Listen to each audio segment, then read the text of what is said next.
So we've been speaking about the bearish activity taking place in the market really since the high of this shooting star candlestick going back about 2 weeks ago. Now, as at Monday's trading session, which was of course the 29th of September 2014, you can see on this one particular candlestick that we started to see the market movement beginning or wanting to break below old support levels. You can see during the day we actually sold off quite considerably, down about 160 points, but during the trading session the buyers came back into the market at this support level and the market was bought back up.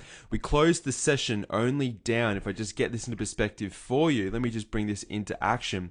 We closed the session only down 41 points, so the market recovered quite considerably during Monday's trading activity. However, it's still signaling that the market is quite weak at the moment. All we really need to do is go to our oscillating indicators and just look at the types of divergences taking place across many of the oscillators. All the Stokes, the RSI, and also the MACD is saying sell, sell, sell.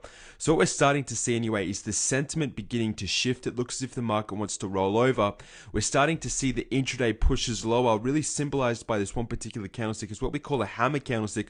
Although the buyers are technically still holding on, this is really summarized by that lower wick. If the market breaks the lows of Monday, if the market breaks the lows of Friday and even Thursday, okay, if we start getting closes or movements below 16,920, it's time to move net short in your overall trading accounts. If the market can just hold this area, move sideways potentially for the next couple of days, wait for these oscillating indicators to shake out, to come back down into those oversold areas and then get the cross upwards, then we can say that, look, this was just simply a consolidation period. But for the time being and looking at the markets, analyzing the markets technically, you don't really want to be holding too many stocks bullish at the moment. Now, yes, that's quite a little bit of a generalization, but as we go through the list, most of the stocks in our top 12 individual trade list, which we cover each and every week in Pro, aren't really showing too many good buying opportunities. One which does, I guess, stand out most prominently at the moment is Amazon. Amazon really above 333.88. That's what I'm personally looking at. You can see I was technically sold into this on Friday last week. Really nothing daily, down about $1.40. But when we go through our top 12, let me just quickly do this for you right now while I have you. You can see Apple gap down, but it started to trade up during the day. Really, again, just moving with the market, the gap down and the trading up, similar with the market. AXP, look at this, inside day bullish Harami candlestick. Baidu, actually positive $1.45 today, even though the market was very, very bearish. Caterpillar moving down 60 cents or 55 cents, technically below that 98.91.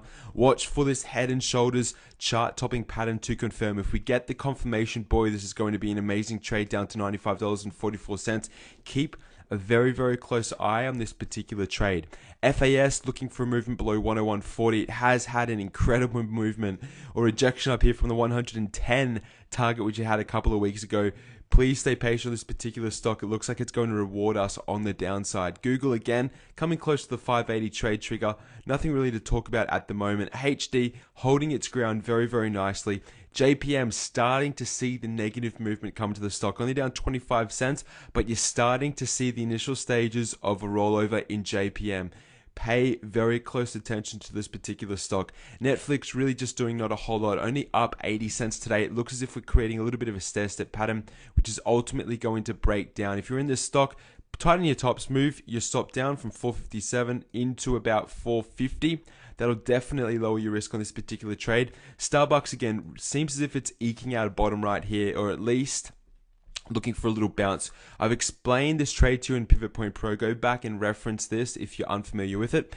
And to conclude with XOM, look at this one. It's right on support. We're starting to build a lot of support on XOM. Give it a couple of days, wait for the bounce, and then trade the rollover when it presents itself to us, okay?